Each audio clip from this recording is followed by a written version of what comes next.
Ladies and gentlemen, thank you very much for coming to the gate of Schwartz, Shar Emunah V'Bitachon. This coming Monday night, Ezrat Hashem, that Almighty God will give all of you kiss lev. Kiss meaning packet full of blessing. V'arikuti lachem baracha ad b'lidai. And lev meaning a heart. Lev ta'or b'rali Elokim v'orach nachon chadesh b'kirbi. That Almighty God will give all of you a heart, a good heart, Ezrat Hashem. May Hashem will succeed everything that you ever wish and desires, Bezrat Hashem. The one that need to get married this year, we're going to hear Kol Sason, Kol Simcha, Kol Chatan, Kol Kala. The one that need to have children, we're going to hear good news, Bezrat Hashem. The one that need Shalom Bayit, to nachat from the children, enjoyment from our children. God will give you to raise your children, the Torah, lechupa lemaasim tovim, v'chen yeh ratzon, v'nomar amen. Before we're going to start the shiur today, I want to touch a topic that I saw. It's a beautiful, beautiful concept and the way that they explained it. You know, if you're going to ask, who is the favorite father? Who is the favorite father? Who is Bechir Avot? You know, we have three Avot, Avraham, Yitzchak, and Yaakov. You might going to say, Avraham Avinu, because he's the beginner. He's the one that started everything. Avraham Avinu is the one that was the founder of Judaism. Not the founder of Kabbalah, the founder of Hasidut, the founder of Musar movement, the founder of Judaism. Vayikra Avraham b'shem elyon. Avraham Avinu called and made sure that everyone will call in the name of God. He spread Judaism all over the world. When there was no Judaism yet, he's the only one that decides to go from a town to town to be a real shliach, a real messenger of God. You might going to say Yitzchak Avinu, because Yitzchak Avinu was Olat Emimah. He's the only one that got the Akedah. Every day we mention the Akedah. We're giving credit to Yitzchak Avinu. Everything we have in life is because Yitzchak Avinu. You might going to say Yaakov Avinu. You know why Yaakov Avinu? Yaakov Avinu is the last one. And they said, Achron Chaviv. And באמת Chazan אומרים that Yaakov Avinu was a favor. How do you know that Yaakov Avinu was a favor? Because Yaakov Avinu Bechir Avot. Bechir Avot. What's the proof that he is the Bechir Avot? The first simple proof is he had, how do you call it?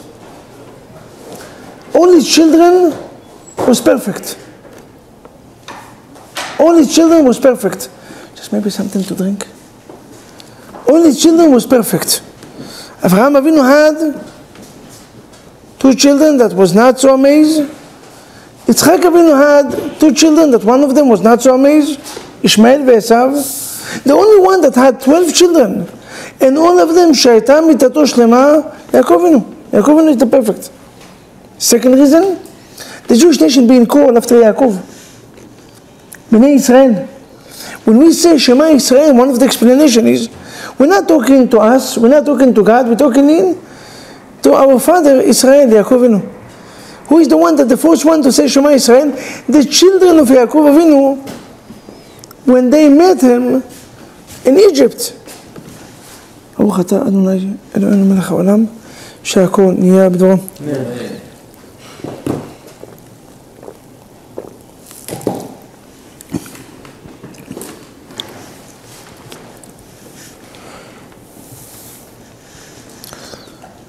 You might going to say that the Torah spent 25 chapters.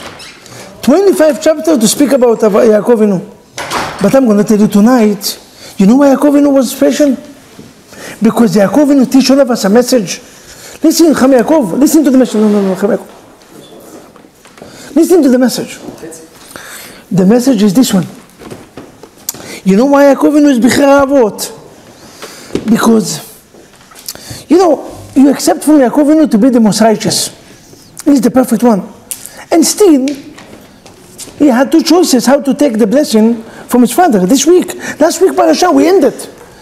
He had two choices. You know what's the two choices that he had from Yaakov? One choice is to come to his father and to confront the father. Abba, Yitzchak, you're making mistakes. Esav is not righteous after all. How can you love him? ויואב יצחק את עשיו, כיצד? How can you love such a crooked person? You want to give him blessing, he sent them to give him the blessing? You know, people make mistakes. He had a choice to come and to speak. The Rambam right, listen to the Rambam. When you have something bad against someone, including your wife, your husband, your children, and especially a friend, שלא ינהג במנהג הרשעים. Don't follow the sinner that keep it in the heart. And then later on, they put it under the tables. Don't become American. Don't become politician. I'm not saying that being Israelis, being honest and screaming and shouting and embarrass people is good. Chad v'shalom. Don't make mistakes. It's the worst thing that you can do. But to confront, you have a problem with your children? Find them in a good moment. You have a problem with the wife? Find in a good moment. You have a problem with your husband? Find a good moment and speak about it. דאגה בלב איש ישיחנה. יעקב אבינו, you had a chance. Your father is a righteous man.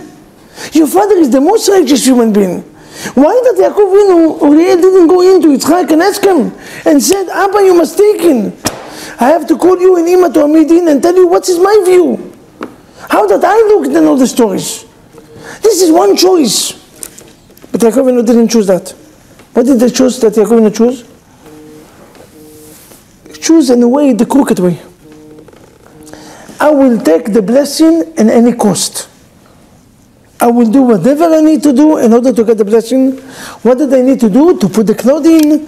What did I need to do? To ketena manuchi esav bechorecha. Whatever I need to do, I will do in order to get the blessing. Now, with many explanations, this is not for today, maybe for Shabbat. Why did Yaakov did that? Why did he have to wear clothing of Esav? The Lubavitcher Rebbe bring a beautiful message. One of the message of the Rebbe is, you know why you wear a clothing of Esav? Because Rivka want Yitzchak to bless Yaakov when he look like a goy.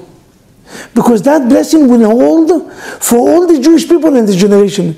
Even the Jews that doesn't keep Torah mitzvot.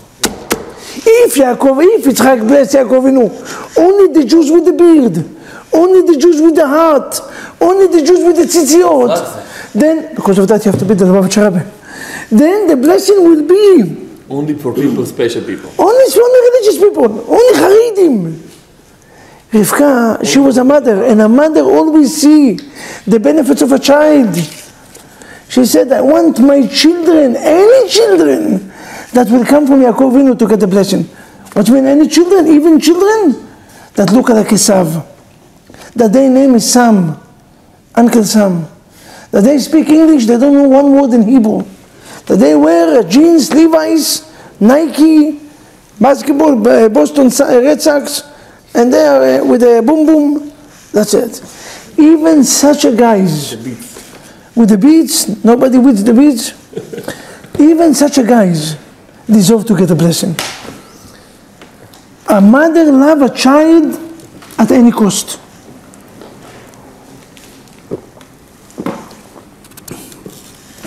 This is one explanation of the Rebbe, but this is not the point of today. Today I will tell you a beautiful point. This is a beautiful point, simple and beautiful.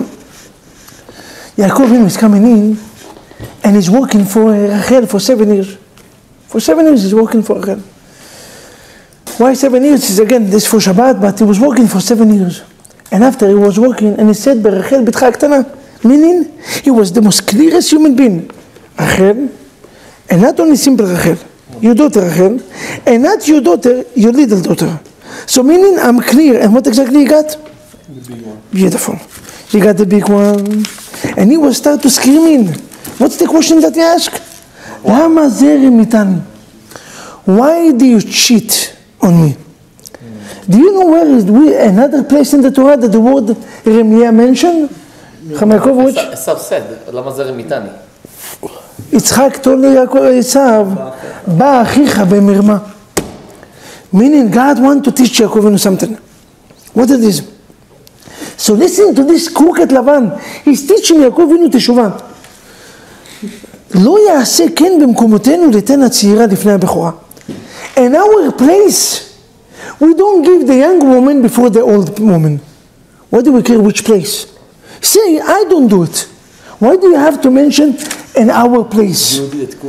Because in your place, your father give a blessing to the tza'ir before the bechor. You hear that? And our place, not like a new place. A new place, they are crooked. They are Ramaim. Meaning is hinting, Yaakov Avinu. He put him in a spot. In the spot. He gave him rebuke. Yaakov Avinu, you crying. Why do you cry? Now that you see that people did to you, what you did suddenly bother you. You know, when somebody steals from you, you feel so bitter, so loser. How can you do it to me? But when you do it to somebody else, you don't even feel. And you go in and bribe about it and share with your friends, I stole this and I'm so smart. When this new guy from Israel come to you and teach you what's his business all about. He's doing a sweep that you don't even realize until you wake up in the morning and all your money is gone. And you say, how can you do that to me? Why bad things happen to good people? When you did it to so many people, when somebody embarrass you and you crying, and suddenly you become tzaddik, wow, na'anim. When you embarrass others, that you feel the pain that they feeling, לא יעשה כן במקומותינו. לא ראינו תשובה של יעקב על זה. לא, because of that you come in to Monday night, the gate of Schwartz, BJCC taught, the Youth Minyan taught floor. Place to be. The place to be. Not for no reason you come in tonight. Because what you come into here is the secret of Torah. Simple but beautiful. And millions of people. And for the thousands and millions of people that watching via the internet, I mean, I wish that you're going to be lucky to be here. But I send you my regard and my warm blessing, Be'ezrat Hashem, to you and to your own family. Moreover, Rabotai, listen to this. Uriel, listen and listen well.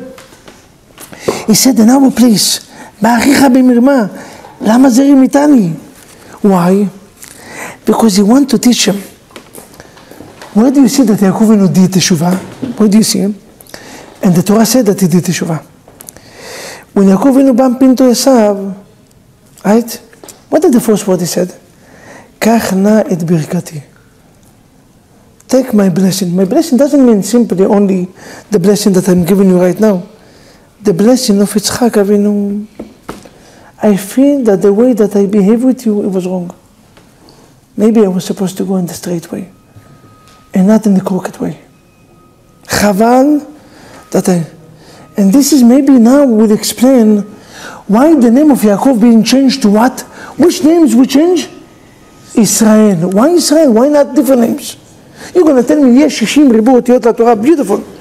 It's a deeper meaning. Israel is the word Yashar El. Yaakov, you're not anymore Ekev. You're not crooked. למה קרא שמו יעקב? ויעקבני זה פעמיים. You've been crooked. No. After he did teshuvah, his name is what? Israel. Yaakov. What was the second time? איך? You said פעמיים, no? Very nice. So what's the first and second? The second time that he did teshuvah. One time when he sold them the Bechorah, and the second time is with the blessing. Yaakov Avinu did teshuvah twice. One time when he tell him, קח את ברכתי. The second time, פתר. אם לבן גרתי, ואחר אתה... What's meaning לבן גרתי? So we gave many explanations. Rashi write that I kept the Torah mitzvot, but according to what we explained tonight, no.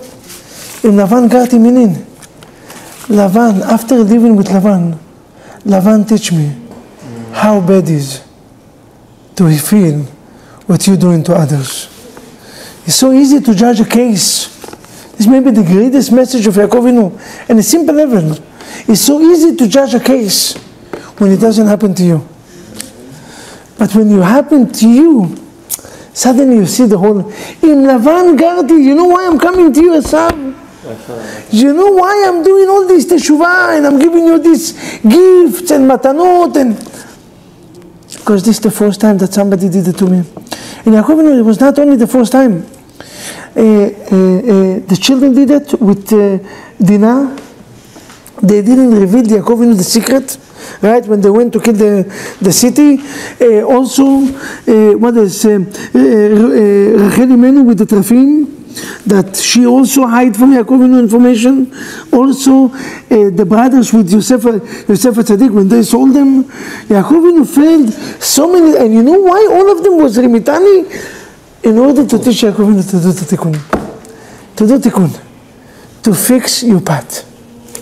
The greatest path. Wow. Don't judge someone else until you're going to be in his place. And you will never be in his place. The Kotzke Rebbe, you will never be in his place. You see, Yaakov Avinu was smart when he came into Lavan, and he even complained, Lama zeri mitani? How can you be crooked? Lavan in one word made the tikkun. In our place, we don't act crooked. If there's anyone here that have to ask himself why we're acting crooked, is you, Yaakov Avinu. Because in our place, we don't. Okay. Now, according to that, let's go to the topic. And the topic is, Morav Rabotai. I spent the Shabbat Shluchim. It was amazing Shabbat. Over 5,000 rabbis all over the world came to spend Shabbat 4 days or 5 days in Crown Heights.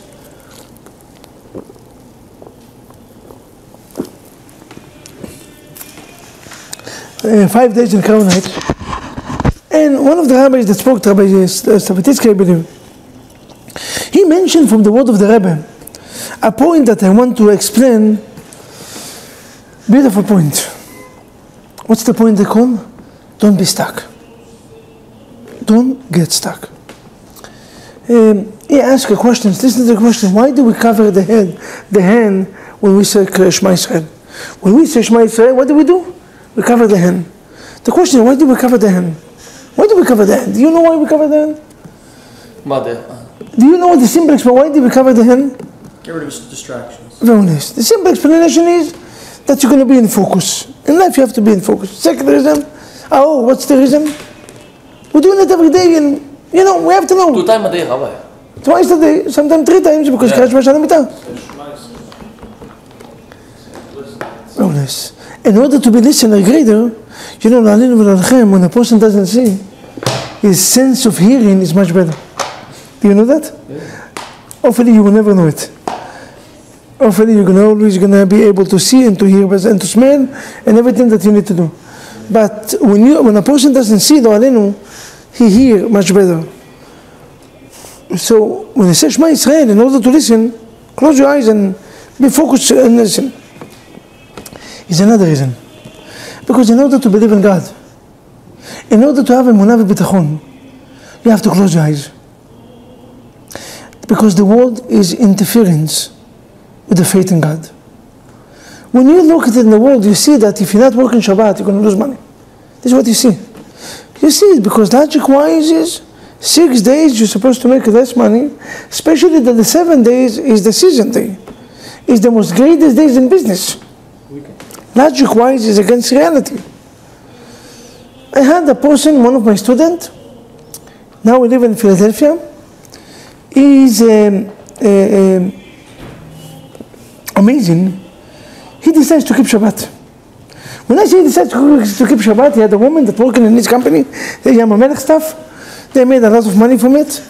And he decides why? Because, he fell in love with one of the young ladies, Israelis. And, she moved in, and she told him, listen, I move in to live with you, and I move into the company only on the condition that you close the company in Shabbat. The guy was in love, he decides to close the company in Shabbat. He decides to close in Shabbat. He closed in Shabbat. And you know what? At the end of the years, he made more money for what he ever did. And he said, Rabbi, don't ask me how. Because in any logic, you know why we're closing the eyes in Shabbat? Because when you're closing the eyes, you realize that emunah in Hashem Yitbarach, you don't give the world to interfere with you. This is one reason. I will end with the second reason. The second reason is, and this is the reason, don't get stuck. Don't give the world to bother you. You know what I mean? Don't get stuck. He shared a story with Mrs. Popak. Mrs. Popak was a woman that was in charge of the ladies of Chabad, Nashei Chabad. I'm talking about 50, 60 years ago, when it was only maybe 10 ladies. That 10 ladies went into the first conference that they had in Toronto. Okay, they sit down in Toronto for 5 days. Friday, they're supposed to be back. They are ladies, they have children, they have to cook. They are on an airplane. I don't know, for some reason the airplane decides we're not going. It was a storm. We don't want to go. So she called in to the secretary of the Rebbe. She told him, tell the Rebbe that we got stuck. So what do you mean they got stuck? So the Rebbe asked, what's stuck? What's the meaning we got stuck? What's the meaning we got stuck? So she started to explain. Stuck. Yes. What's stuck? So she started to explain. Stuck meaning is the Maskir Rabbi Chadakov started to laugh. He said, the Rebbe knows what's stuck. Just the Rebbe want to teach you that a Jew never got stuck. If you got stuck in Toronto, meaning you have to be in Toronto. Not because you got stuck, because you have to be there. You know what they did? They took these candles of Shabbat, they started to go in the airport, they gave it. Many ladies in Toronto, until today, 50 years later, lighting and keeping Shabbat because they got stuck in Toronto. Yep. A person not supposed to be stuck. In life, if you have a faith, if you have emunah and bitachon, don't get stuck. Don't get stuck. I will share with you last story, and I will invite Rabbi Schwartz to come to share with us word of inspiration and the topic and the concept of kashrut. But that story, and listen to this one. I met a touching story. Maybe 1 month ago, was a shaliach of the Rabbi that came in from Israel to have a surgery to his wife. His wife, had a cancer in the heart. Cancer in the heart. They made maybe 3 surgeries like that, and all of them fell down, by the way. So they try again. They try with his wife. 3 weeks ago, they tried the surgery with the wife. Chabad raised $500,000 from all the shluchim, and they made the surgery. It's not good ending. The surgery fell down, she died. She passed away. The guy went back with his wife and a coffin to the airport. He's flying back to Israel. Sitting down 1 hour, 2 hours. You know, you cannot put a tefillin, you cannot prayer. You are on in. He was so bored, he didn't know what to do. You know what Rabbi should do when he doesn't know what to do? Start to put tefillin. He took his tefillin, his wife dead, and what exactly the guy is doing? He's putting tefillin. Going for you're Yehudi? And now everybody's Yehudi. Yes. Okay, put tefillin, put tefillin, put tefillin. He went in, he came into the business class. One guy sitting next to his wife, he said, do you want to put tefillin? He's laughing. He said, why do you laugh? He said, are you joking? I never put tefillin, and I will never put tefillin.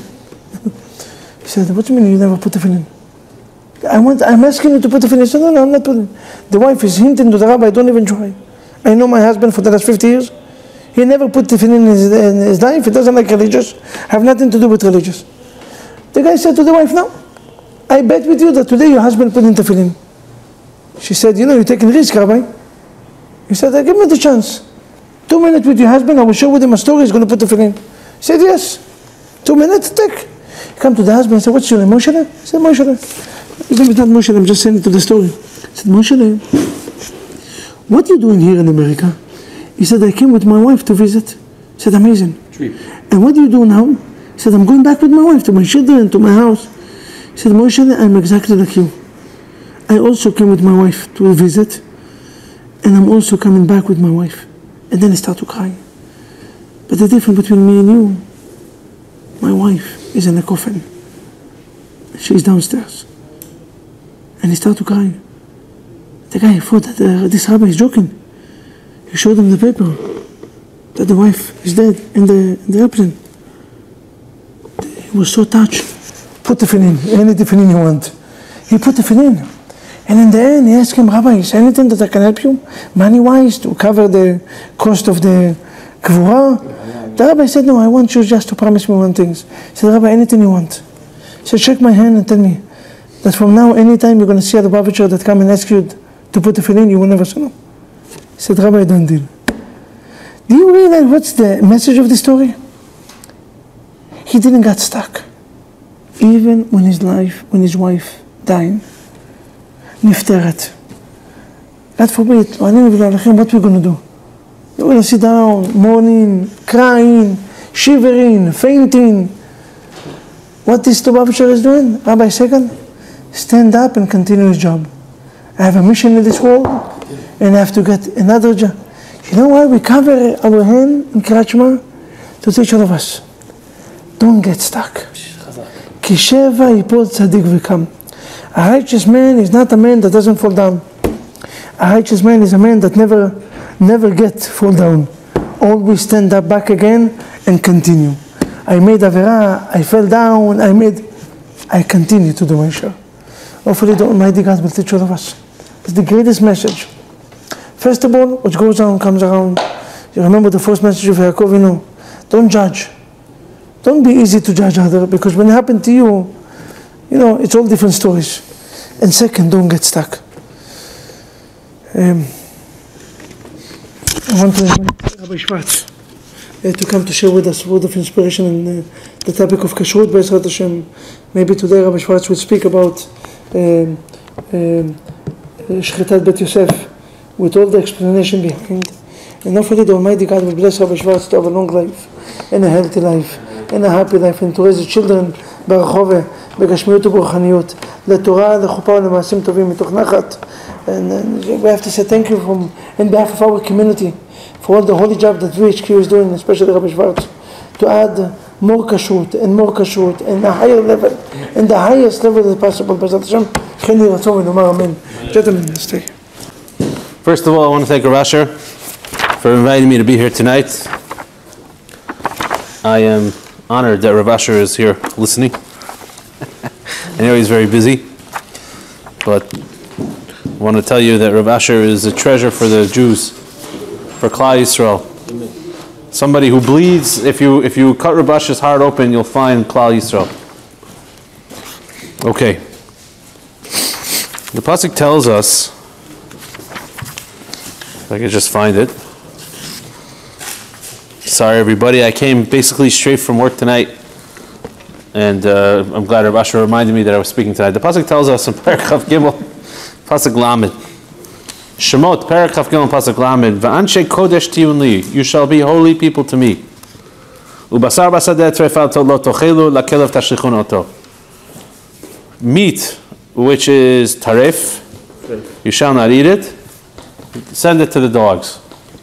Throw it to the dogs. Now, very important to know, throwing it to the dogs, you and I might think, why does the Torah tell us throw it to the dogs? Throw it to the dogs. So the simple understanding might be, the reason that you throw it to the dogs is the Torah is telling you that because the dogs, they did not bark in Mitzrayim, right? They did not bark in Mitzrayim, that, like Rashi says, the dogs didn't bark in Mitzrayim. When the Klal Yisrael was leaving, Rashi says, "En HaKadosh Baruch Hu mekapeh kol schar kol beria." HaKadosh Baruch Hu doesn't take away sachar, does not take away reward from anybody. In other words, for every little thing that we do in this world, we're going to get sachar. There's a great story about that. I don't want to talk about it right now. But what I do want to talk about is, why does the Torah tell us lakelev tashlichun oto? Only because HaKadosh Baruch Hu wants to tell us that the dogs get sachar for not barking in Mitzrayim. Now the truth is that that's not the only halakha that we learn from over here. The other halakha that we learn from here is a very, very important halakha. I want to ask you a question. Let's say, by accident, you take a hamburger and a piece of cheese and you make a cheeseburger. Rahmana litzlan, but let's say it happens. Things happen. Are you allowed to go now and feed it to your dog? No. Halakha is you're not allowed to go and feed it to your dog. Why? Because isurei hana'ah is asur. I'm sorry, because basar b'chalav is isurei hana'ah. Milk and meat together is asur. You're not allowed to have any enjoyment from it. Enjoyment means you're not allowed to even give it to your dog. Now, let me ask you a question. If I give it to my dog, how am I getting enjoyment out of it? You're saving a meal. You saved a meal. You saved what? That's it. I'm closing. I'm not giving the share. You guys give the share. Very good. And you only asked. Lakelev tashlichun oto. Very important halacha that taref, if something's treif, it does not have the halacha of isurei hana'ah. Therefore, if something's taref, I'm allowed to go and give it to my dog. I can have enjoyment. I don't have to go and spend $5 to buy Alpo, right, to give to my dog. Now, this thing is driving me crazy. Okay, now that's good. Now, I'm looking at myself, never a good thing. So now, here's my question to you. What does it mean that something is nevela And what does it mean something is terefa? Can anybody here tell me the difference? And if you don't know, that's fine. And if you don't want to answer, it's also fine, but it's very important to our shir. Okay. What's the difference between nevela and treifa? Yes? Okay, so one of them is that the shechita was bad. Right. The other one, after the shechita, they found out the lungs or there was damage inside the animal. So, very good. So we have this Talmid Chacham over here. They gave a correct answer. The correct answer is nevela means, let's take a step back.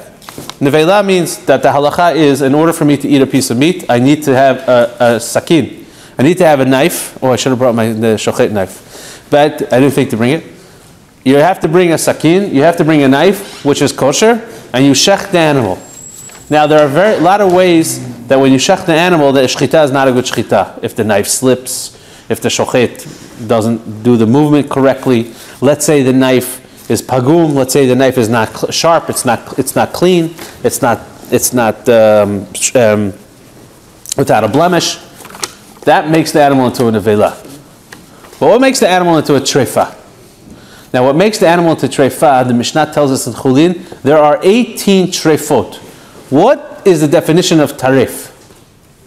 So today in the lexicon, when we talk today, tarif means something which I'm not allowed to eat, right? Not allowed to go to McDonald's because it's tarif. When we talk about tarif in halacha, in the Shulchan Aruch, in the Torah, treifa doesn't mean because it's McDonald's. What it means is that the animal would not live 12 months. So there are 18 ways to figure out that after I slaughter the animal, if the animal will live for 12 months. If the animal will not live for 12 months, right? The animal will not live for 12 months. The halacha is, I'm not allowed to eat it. Now, there's also a halacha of tarif by human beings. Does anybody know that? Go ahead. No. There's a halacha of treifa by a human being. Does anybody know what I'm talking about? Now I got you. Huh? Anybody in the back? How do you have treifa by a human being? Listen to this, exactly. Let's say, lo aleinu, you have a person, he has a terminal illness. He's not going to live for 12 months. And someone comes and shoots him and kills him. The halacha is that usually somebody who kills somebody else, the Beit Din will kill him. If lo aleinu, a person kills somebody who will not live for another 12 months for a different reason, the halacha is we do not kill him. Why? Because that person is a treifa. So you can have a person who's tarif. Very interesting halacha, right? So this halacha of treifa is not only by animals, it's also by people. Okay, let's talk about our discussion. I get this all the time. Hello, Rabbi Schwartz. How are you? I'm going out to eat in A, B, and C. Good. Is the meat there Beit Yosef? Anybody ever hear about this thing? Question: Beit Yosef. Beit Yosef meat. Everybody know what I'm talking about? Well, okay. So what is Beit Yosef meat? What is Beit Yosef meat? More specific on the lungs. What is Beit Yosef meat? What is that? It's only for black. It's like some chumros, you know. Like what? Like what? Like sirchot, like. Oh, sirchot. Now, Rabbi Sai, let's talk about what a treifa is. So we talked about in the Vela, right? That I'll never forget. I went to Israel. I don't want to say it. Okay, that's a joke. Not a good joke. Maybe off the record. So anyway, politics. I don't want to talk about politics in Israel. So anyway, person shechs an animal. The knife is not good. Now the animal's in the Vela. But let's say you have a treifa. How do I figure out what a treifa is? So anybody here ever been to a kosher slaughterhouse? Yeah, you? Has everybody here been to a slaughterhouse? Where? Where were you? No, but we slaughtered some stuff in the farm. College Point? Yeah. You also? Okay. So if you were at a slaughterhouse, you saw that what happens is like this. They take, So mashchita. So what they do is they take the animal, they slaughter the animal. Okay. Now, assuming that the knife was good, assuming that the animal's head didn't move, assuming a lot of things that the shechita was a good shechita. Not pushing. So what happens now is like this. It's very cool. What happens is the animal head is not completely cut off, right? What happens is the animal gets hoisted by a chain onto a track. That track takes the animal on a assembly line of workers. They have saws, they have knives, okay? Now, about a minute or two after the shechita, if you ever go to a slaughterhouse, you'll see that about 2 minutes after the shechita, the animal starts shaking violently. And that's because the nervous system is, so to speak, it's called the death throes. The nervous system is breaking down. Everything's powering down. This is like the last gasp, you know. Now, if you see it, you get very scared, like, oh, the animal's still alive. Like what you see, half the head is cut off. But that's what happens. What happens is the animal's head then gets cut off, and then the part of the animal that has the lungs makes its way to where the bodek pinim, the person who checks the lungs to see if it's terefa or not terefa.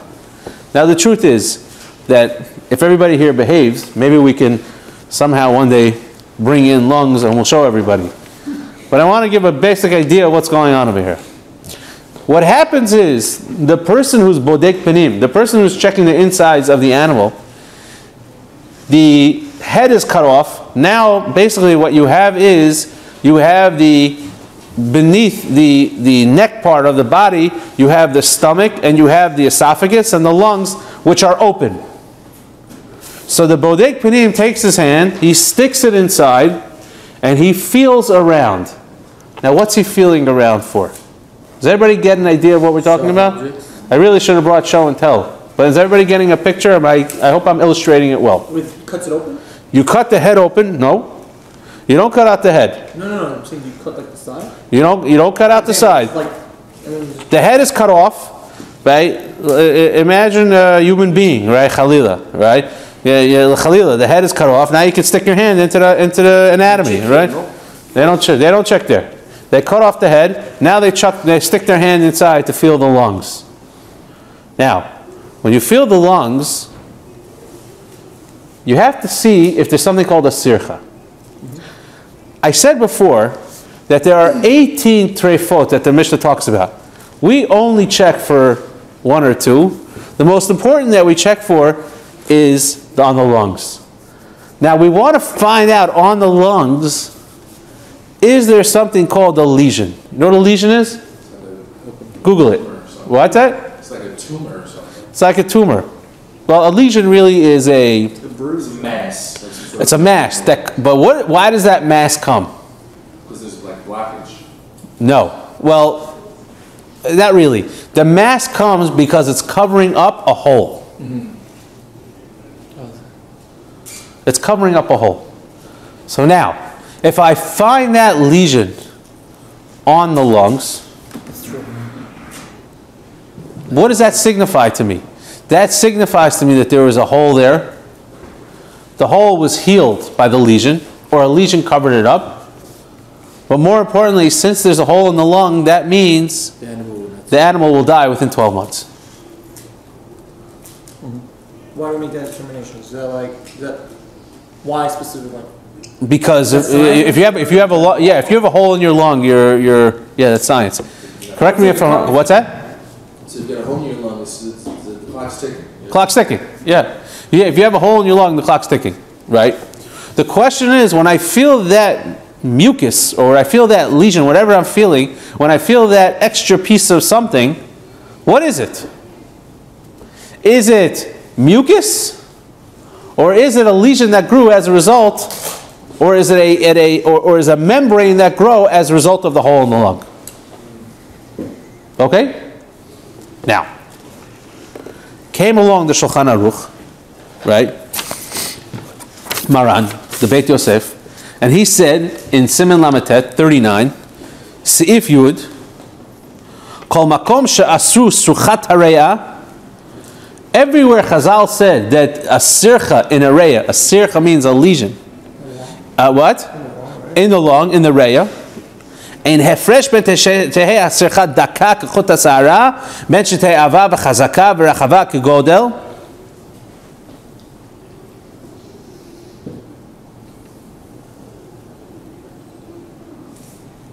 It doesn't matter if it's thin, if it doesn't matter if it's thick. And not if those people that are mema'ech beyad, I'll explain in a second.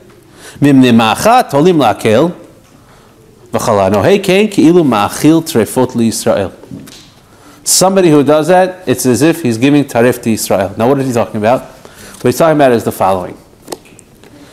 Says the Beit Yosef, some say that if I'm able to put my finger on it and mash it, I'm able to mash it. I'm able to mash that lesion. I'm able to mash that membrane, right? And the membrane comes off. Says the Beit Yosef, there are some that say that since the membrane comes off, that's a proof that this hole is not a tarif. That this is not, that this was not covering up a hole. Why? Because says the Beit Yosef, some say that what I'm putting that I'm able to take it off, if it was really because of a hole, I would not have been able to take it off. So therefore, since I'm able to take it off, it's a siman that what? That it's only mucus, it's not a hole. Yeah, it's like therefore, it's like a rear, and therefore, no problem. Says the Beit Yosef, somebody that does that, ma'achil trefot l'Yisrael. He's being machil trefot l'Yisrael. He is giving taref to Jews. No, they have shiur of sircha, no? I'm sorry? They have shiur of sircha. They have size. No, it doesn't matter. He says it doesn't matter size. לא משנה. בוא נקרא את זה עוד פעם. בין שתהיה הסרחה דקה כחוט השערה. בין שתהיה עבה וחזקה ורחבה כגודל. That's very good. Doesn't matter if it's thin. Doesn't matter if it's thick. Doesn't matter if it's like a hole, it's like a hair. It doesn't matter if it's something which is ava v'chazaka, that it's thick and it's very, very strong. Ma'achil trefot l'Yisrael. Ma'achil trefot l'Yisrael. The Rama writes in Sifkatan Lamed Gimel. Rama, we know, was in the 16th century. He lived in Poland. For those of you who are not familiar with Shulchan Aruch, Shulchan Aruch was the Maran Beit Yosef of Yosef Karo. He ended up in Eretz Yisrael. He was the posek for the Sephardi Kehila, for Achenu B'nei Sfaradim. Rama was for Achenu B'nei Ashkenazim. I had the zechut to be at the kever, to be at the grave of not only Beit Yosef, Maran Beit Yosef in Tzvat, but I also had the zechut to be at the kever of Rama in Krakow. I was in Rama's Beit Knesset in Krakow, and I have to tell you that it's an awesome, awesome feeling. For those of you who never felt it, whoever went, it's an awesome feeling to be standing at the kever of these two tzaddikim, that these two tzaddikim are the ones that we live until today. Shulchan Aruch and Rama. Rav Moshe Isserlis. Rav Moshe Isserlis was a young man when he passed away. I forgot the age, but he was not an old man. Rama says in Haggah on Sif Yud Gimel, "V'yesh matirin l'mashesh b'sirchot u'lema'ech b'hem v'omrim shesicha im mech adam ba kol hayom lo tinatek. V'lachen kol makom sheyitma'ech tolin lahakil v'omrim she'eno sircha el arir ba'alma." Says Rama that some hold, and I'll translate it, that some sirchot, you're allowed to mash them, you're allowed to try to move them with your fingers, take them off. And then they'll say that im yima'ech adam ba kol hayom lo titnatek. What's a real sircha? A sircha is that if you try to move it all day long and it doesn't get removed. That's a sircha. That's a sur. But a rear, something which will come off, that's a rear. Right?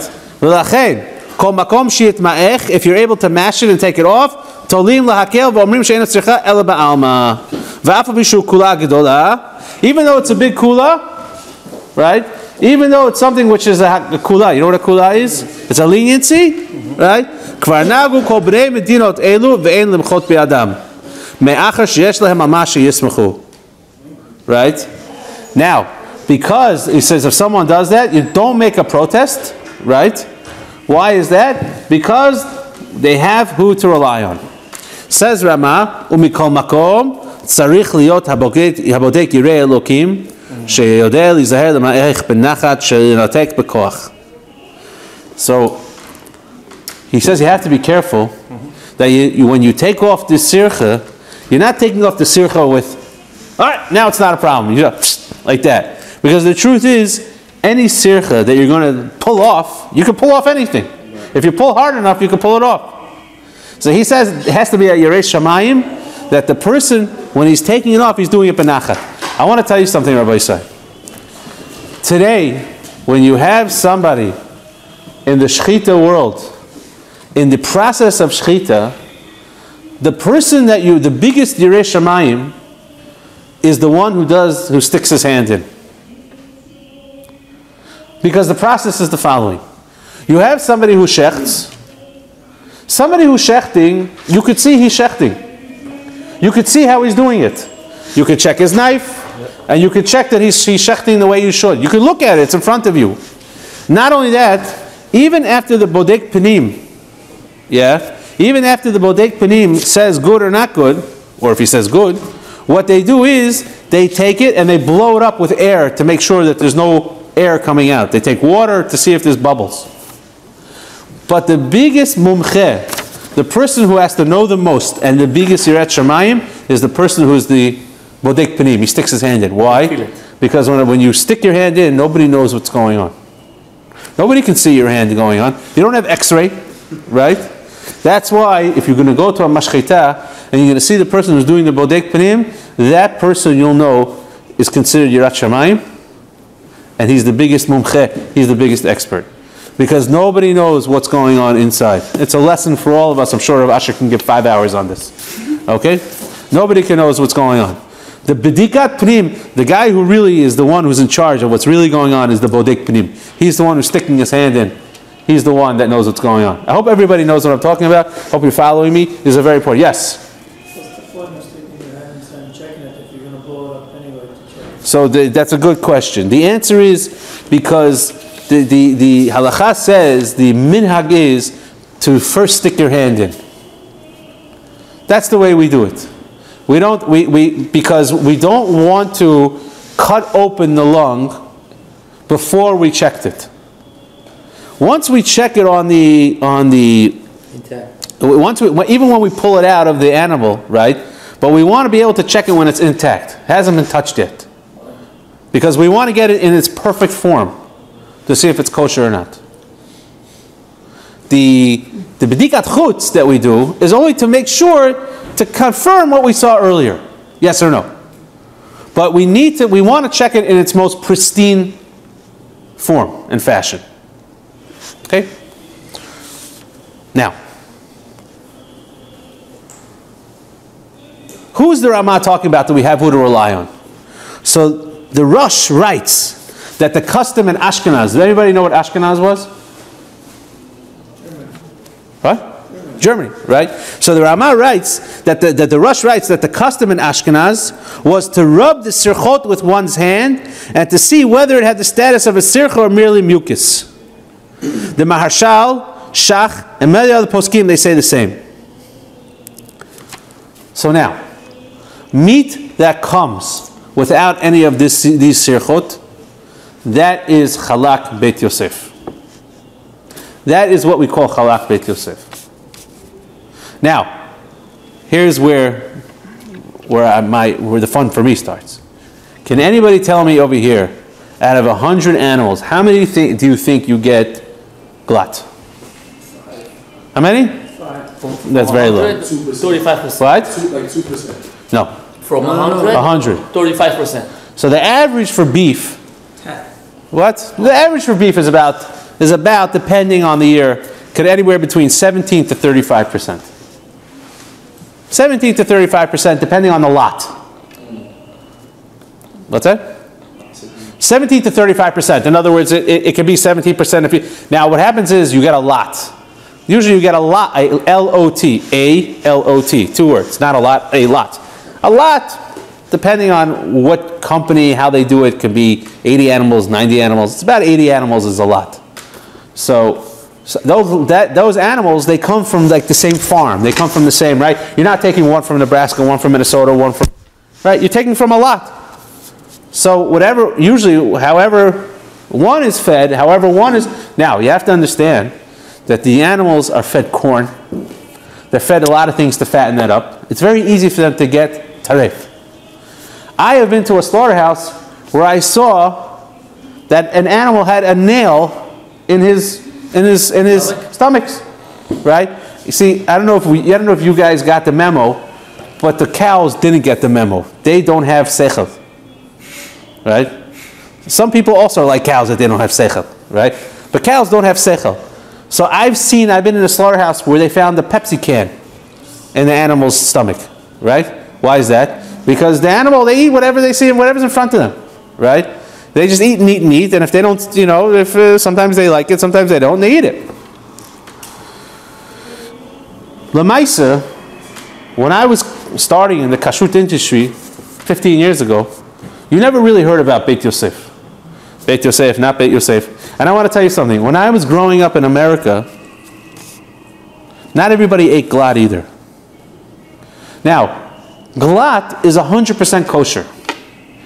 And if you think that the Ramah ate glat, the Ramah did not eat glat. Shani get open? The Ramah did not eat glat. Why? Because the Ramah said that if something has a sircha, right? If something has a sircha, if you're able to take it off the way you should, if you're able to take it off ben nachat, then it's kosher. Think about it.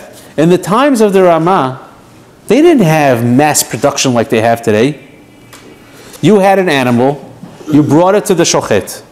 I cannot tell you how much tshuvot there are in the poskim talking about they brought an animal to the Rav, and the Rav trying every which way to figure out that it should be kosher. Why? Because he's not a good Rav? No, hafuch. Yeah. Because in the times that the Ramah was, we don't realize how good it is. And speak to your parents where they were in Russia or in Uzbekistan, or my grandparents in Hungary, right? Ask them if they were able to have a meat, how often they had meat. Go find out. If they got a meat in the village, an animal, a cow, and they shechted it, right, the Rav would look every which way to see if it was kosher. Part of that is the sircha. Part of that is seeing if the sircha is kosher. So the sircha is something that you really have to work with and with your hands the right way. What happened today? So let me give you an illustration, right? Can I have your pizza? Do you mind if I touch this? Let me give you an example, right? What happens is they stick their hand in. I know you ate from this, but they stick their hand in, right? When they're sticking their hand in, they're trying to feel the sircha if it comes off easily or not. Now, I'm not telling you what is easy and what is not easy. I am not a bodek panim. I don't know myself. But basically, something which is kosher and not glat means that the bodek panim, the bodek chutz, they play with the sircha. They play with the rear. They see if it'll come off while they're easily trying to maneuver it. And if it comes off easily without them pulling, and that's where the Yirat Shamayim comes in. Because you have to know if you're schlepping it or you're just gently maneuvering it. That's where the edelkeit, that nekuda of Yirat Shamayim comes in. You yourself know and Hashem knows, nobody else. That's where it is. So what happened was today, because we have mass production, we don't take kosher anymore. We only take glat. Glat means, and there are 3 levels. There's Beit Yosef, there's glat, and there's kosher. Kosher means that there's a sircha, and the bodek determined that it comes off easily enough that he can determine that it's not a sircha. Whatever this is, it's not a sircha. Glat means that you stuck your hand in, and there really isn't anything there, and whatever's there comes off right away. You don't even have to maneuver. You don't have to, as we say, play with it. Beit Yosef means there's nothing there. Real Beit Yosef means there's nothing there. What is that real Beit Yosef? Maze? What is that real Beit Yosef? Real Beit, in other words, what the No lesion at all. there's no lesion at all. Now, They have today not real Beit Yosef? you have, I'm just saying is, if you want to call something 100% Beit Yosef, right? 100% Beit Yosef means there's nothing there. I am not getting into the conversation right now. Is there real? Is what we're saying what the Kashkachot call Beit Yosef is a Beit Yosef or not? I'm not getting into that conversation. It's not my business. Speak to them. Don't speak to me. I am just here to give you a little bit of the background. But that's what kosher is. Kosher. The Ashkenazim ate kosher everywhere until very recently. The whole thing of glat, my father told me when he was growing up in America, he was born at after the war. Who had glat? There was no glat. Glat was a new thing. Came out later, 50s, 60s. But the question is, why the Rabbanim become so much? I mean, let's be honest, the Rabbanim of our generation, yes, they have Gedolim in our generation, right. But Yeredat Adorot, meaning the Chafetz Chaim and Rabbi Chaim and Gdolei Lita or Gdolei Chassidut was much greater from that they ate kosher. And they eat, so why we become more righteous? Why do we become more righteous? Rabbi Asher is asking. Because we have mass production. No, not because we have mass production. Because the truth is, right, that everybody agrees that it was a kula. Okay. Right? Everybody agrees, right?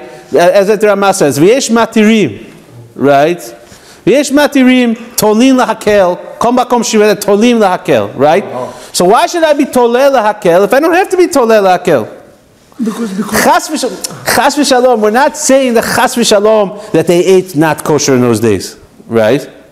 But it reached a point where if I have to, why do I have to be somech on a kula if I don't have, right? L'mashal, right? Let me give you a mashal. There's a picture that's extant of the cup of the Chafetz Chaim's kos. The Chafetz Chaim's kos had a little bit more than 2 ounces for Kiddush on Shabbos. wow. Right? Today, you get a kos, right? Your wife buys you a kos, right? By the time you finish drinking, you're drunk. Right? 12 ounces. Right? What's the pshat? The pshat is because we've come to a situation where why do we have to be mekel? We don't have to be mekel. That's number one. Right now, again, chas v'shalom to say about the Rama was Kodesh Kadash and we don't even know who he was. We can't even be masik who he was. The second answer is because of mass production does not allow us the time to play with the ririn, to play with the sirchot. In other words, it takes too much time, it's not kedai. And I'm going to tell you another thing. For that reason, that's why you cannot get hindquarters today. Why don't we do hindquarters today? Not because you're not allowed to eat the back of the animal. Anybody who says you're not allowed to eat the back of the animal, you have to take, my Bubby used to say, you have to hit him with a wet noodle. My Bubby used to say, I'm going to hit you with a wet noodle, right? Mit a nasa noodle, she told me, a nasa kugel noodle, right? That's what my Bubby used to say. She used to speak Yiddish. I didn't say it the right way, but she always used to say, I'm going to give you patch with a wet noodle, right? Go try. Don't try, no. Well, anybody who says, now I want to tell you something, Rabbi say, what's the reason why we don't do nikur on the back of the animal? It takes time to pull out the It takes time. It's not kedai. It's not worth it. Now they're trying to. I know some Rabbanim are trying to do it today. I'm not saying yes or no. So, also, to know the Masorah how to do it, I want to tell you something very interesting. 100 years ago, the butchers in London stopped doing nikur on the back of the animal. Why? Because they said, lo shaveh, it's not worth it. It's taking us too much time to cut it back, the nikur in the back. And the meat is not so... And whatever it wasn't worth it. They decided financially, the Bezdin of London 100 years ago came out with a takana gzera. Anybody that's not going to do nikur on the back, he loses the ashkacha. Why? Because people are going to forget what the Masorah is on nikur. Wow. So anybody that tells you you're not allowed to do on the back, for Sfaradim, Ashkenazim, nothing to do, nothing doing. The problem is it's very time consuming and it's not worth it, it's not cost effective. It's not cost effective, right? Like filet mignon. Now, today I want to tell you something. Today you have so many foodies, people are such foodies, right, that they want it and they'll pay for it. Okay, they'll want and they'll pay for it. That's a different story. Now you have to figure out who knows it. So I'm told that Rav Machbud in Eretz Yisrael, Temani, Rav Machbud, he's not a young man, right? He's the one who knows how to do Nikor Acharayim. I also hear what? In the whole world? Yeah, he's known as a mumche in this thing. I also hear. I also hear that Rav Machbud knows how to make the matzah, which looks like a pita. Yeah. He has the Masorah how to do it. What? He's an expert in that. I want to just finish up. Okay, I think I gave you a background. I think we have a background. But I want you to know, right, that the Maaseh, there are poskim that say that even for Ashkenazim, they should only eat Beit Yosef. There are poskim today, poskim not from today also, that say Beit Yosef is something, even Ashkenazim should machmer. One thing I want to tell you is that if I get this question all the time, is it okay if an Ashkenazi eats Beit Yosef? 100%. Right? In other words, what we call Beit Yosef, and there are chumrot of the Ramah, we're not getting into them right now, but for the chumrot that they're talking about in today's lexicon, in today's language, if they ask you about Ashkenazi eating of a Beit Yosef, that's 100% he's allowed. Right? What about the reverse? Oh, what's that? The reverse. Oh, the reverse. The reverse. So listen to this. So I found a story in the Halacha Yomit from Rabbi Yosef. Very interesting thing. Now, Maran, Rabbi Yosef, held. So I saw in an article that Rabbi Yosef held that it was okay for Sfaradim to eat glat, chalak, not Beit Yosef, but that was many years ago. There is a shiur that he gave in 2011 where he came out very strong that today Beit Yosef is available. There is no reason for somebody who's Bnei Duta Mizrach to eat non-Beit Yosef. There's no reason. But I want to tell you a story, and with that I'm going to end. Because I have to push the Ashkenazim. So there was a story about 60 years ago that there were those who wanted to unify the Sephardi and Ashkenazi communities in Jerusalem. There were constant fights about shechita. What they wanted to do was, they wanted to impose on everybody Ashkenazi tradition of shechita, including the kula of rubbing and peeling sirchot. The Rishon LeZion, Harav Ben Zion Meir Chai Uziel, Harav Ben Uziel, Rehov Uziel, if you know, in Beit Vegan, right? Yeah. So he was known for, he was a big Baal Midot, and he said, you know what? Talmid Chacham. Talmid Chacham, they were, right? All the Rishon LeZion, that was, actually, in fact, when I learned the Bacher in Givat Shaul. So I was learned by Yeshivat Preshburg, of Kushalevsky Shlita. So we had a neighbor. We had two very chashuv neighbors. One neighbor was Rav Shapira, the Ashkenazi chief rabbi, and one neighbor was Rav Mordechai Eliyahu, the Sephardi chief rabbi. Both in Kiryat Moshe. And there was someone else named Rav Shaul Yisraeli. Rav Shaul Yisraeli was a yeshiva in Merkaz Harav. He had learned in Hebron. And there was a Ram in our yeshiva that told me that whenever he sees Rav Shaul Yisraeli, he asked him Marsha. Marsha is from the hardest Pirushim in Shas because he's very dikduk and he's very. He told me Rav Shaul Yisraeli, you can't catch him on any Marsha in Shas. Okay, I want to tell you a story about Mordechai Eliyahu. Rav Mordechai Eliyahu, I went to a yeshiva where his son-in-law came from our yeshiva. His daughter married a Sephardi Bacher from our yeshiva. So what happened was there was a Sheva Brachot. I remember this vividly. And Rav Mordechai Eliyahu, it was in his house, and everybody, this drasha, that drasha, this Talmid Chacham got up, this Talmid Chacham. You can imagine when you give a drasha by Rav Mordechai Eliyahu, you're not getting up and saying, the Yankees won yesterday. You're giving a drasha in front of Maran, Rishon LeZion, Talmid Chacham, you're telling the way it should be, Shulchan Aruch, Dvar Torah, Poskim, you're coming from everywhere. We're not talking about giving a Shever Brachas Torah. In Ve'agefen, no, real. After every drasha, Rav Mordechai Eliyahu, he was so brilliant. He went over the whole speech, and he says, and probably you had also kavanah to be mosif another 20 minutes. Okay? That's what he did. How did I get to this? So Baruch Hashem, we were zochet to see these big Talmidei Chachamim. Rabbi Uziel says, no problem, I'm mochel. Rav Tzvi Pesach Frank Zatzal, Har Tzvi, got up, he banged on the table, and he said, if the Sephardi tradition is abolished in Jerusalem, I am opening up my own kashrut that will only go to the standards of Maran Bet Yosef and the Sephardi condition, and the Sephardi customs. I am not going to allow Beit Yosef to be taken away. Now, I don't know what the fight was about, but Rav Tzvi Pesach Frank understood that this is the Chatchila, this is the way it should be. And he was not going to be Mevater, even though Rav Uziel said Amochel, and I don't know what the politics were, I don't know why they wanted to do it this way. I wasn't there, I didn't really read about it, I just see in the story. But he said, I'm not Mochel. And the truth is that we're all better people for it. We're better people for the more good chumrot we can take on ourselves. Good chumrot. I'm not talking about bad chumrot.